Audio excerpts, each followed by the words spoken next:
An ordinance authorizing the Revenue Commissioner and the City Solicitor on behalf of the City to enter into 1, a contract or contracts for a term not to exceed 4 years for the design, implementation, and management of a securitized sale of the city's liens for real estate tax and possibly other municipal claims, but not to include any liens on owner-occupied residential properties, and a contract or contracts for a term not to exceed 4 years for the sale of such liens under which the city would be obligated to provide substitute liens or compensation for any defective liens, all under certain terms and conditions. Refer to committee. President. Oh, I'm sorry, Councilman. Okay. I'm sorry. Thank you, Council President. The legislation I introduced today is an updated version of previous legislation I introduced in November and part of our ongoing commitment to collect delinquent taxes owed to our city and our school district. This legislation I propose today explicitly states that all owner-occupants will be excluded from the method of collecting delinquent taxes. It's simple. If you own your home and you live in it as a primary residence, you qualify for the exclusion. You are not included. The earlier legislation I introduced had the same exclusion. However, to be clear, the new legislation introduced today places the exemption language directly in the ordinance as opposed to in the contract, which the legislation would authorize.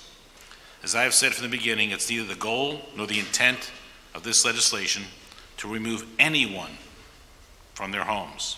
Rather, the goal is to collect money from those who choose not to pay and who have gotten away with it for far too long. We must send a strong signal that we will not tolerate this any longer. To the delinquent commercial and industrial property owners and investors, let me say this.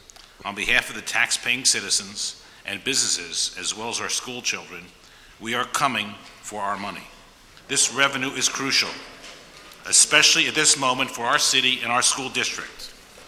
Right now, in the middle of a budget debate, we are talking again about raising property taxes. We're talking again about raising the transfer tax, and we're freezing the planned decrease to the city wage tax, all while we continue to grow our government budget. The citizens of Philadelphia do not understand how we, the city, can sit back and allow the 51,000 delinquent commercial, industrial, and investment property owners to continue to shed their responsibility by not paying their taxes. Meanwhile, the overwhelming majority continues to shoulder the burden by paying their share and then some. It's not fair, it's not right, and it cannot continue.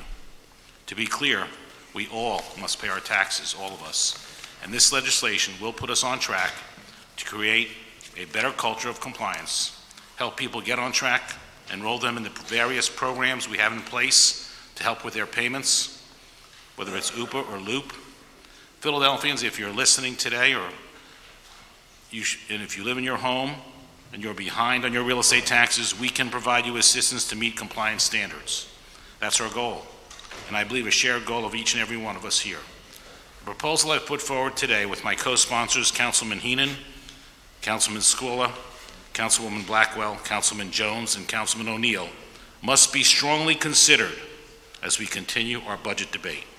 We, the city, are responsible for the big decisions we're facing, including the financial challenges looming over the school district. We have a duty to collect taxes owed before we consider increasing taxes, because we will be held accountable. Thank you. Thank you, Councilman.